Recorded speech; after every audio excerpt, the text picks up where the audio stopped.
Olá pessoal, está começando mais um programa Nossos Pesquisadores. E hoje a nossa conversa é com a professora Andréia de Camargo, do Instituto de Física de São Carlos. Professora, como surgiu este interesse pela ciência? Olha, o meu interesse pela ciência vem desde a infância. Quando eu era menina, eu gostava muito de biologia. Quer dizer, eu nem tinha essa percepção de que era biologia, mas eu gostava muito de brincar com plantas, com insetos, né? Então eu sempre tive uma propensão a brincar mais com essas coisas do que com bonecas, com casinhas, né? Eu sempre gostei de entender os fenômenos naturais. E aí, quando eu estava já no ensino médio, eu comecei a me interessar muito pela química, né? Eu realmente tinha um talento, assim, eu ia muito bem nas disciplinas de exatas, e foi assim que eu enveredei para esse lado aí. De fato, cursei o curso de Química na Unesp em Araraquara, né? Então, foi uma coisa assim meio natural, digamos. Ser professora foi uma consequência?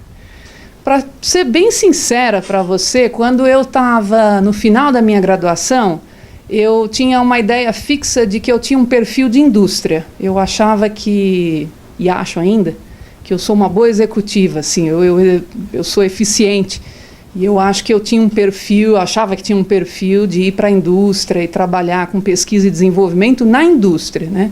Eu gostava dessa perspectiva. Mas aí a vida toma rumos diferentes, né? E na época eu tinha um namorado que era professor universitário, e aí eu tive um maior contato com a academia através dele e acabei achando que valia a pena fazer um mestrado para vivenciar um pouco mais a vida acadêmica e aí fazer uma escolha mais acertada. E aí, durante o mestrado, eu simplesmente me apaixonei, né, pelo laboratório, pelo trabalho em laboratório, pela pesquisa acadêmica. E aí, de novo, foi uma escolha natural continuar a fazer o doutorado. O doutorado eu fiz aqui na física, né? E foi assim que eu vim para São Carlos, então.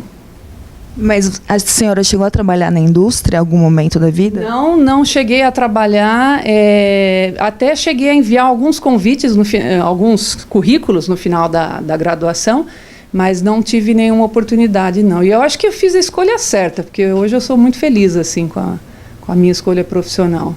E como deu essa mudança da química para a física? Pois essas coisas que vão acontecendo, né, sem a gente planejar.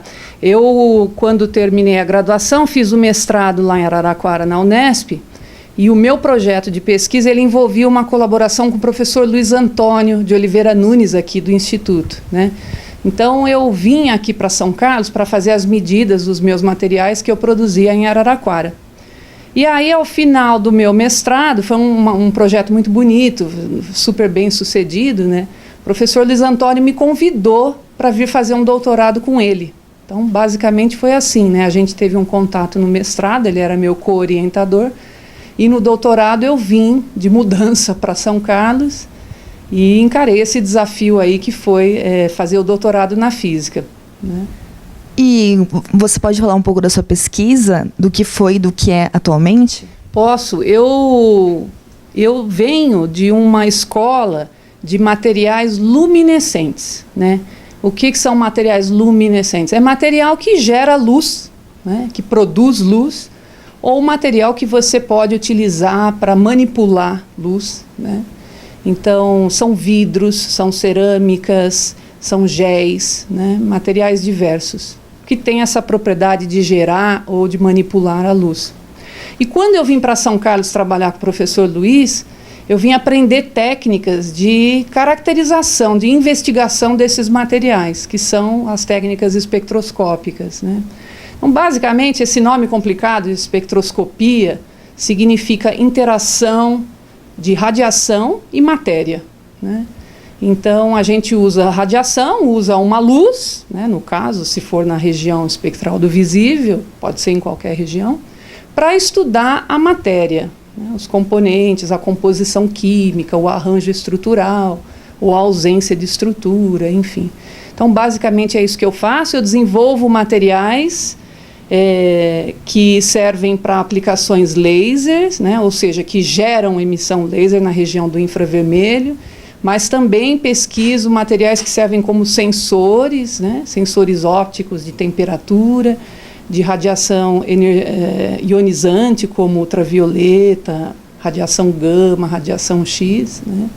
E também materiais que servem para fazer esses dispositivos luminescentes que a gente conhece bem hoje em dia, por exemplo, na tela do seu celular ou no seu relógio, né?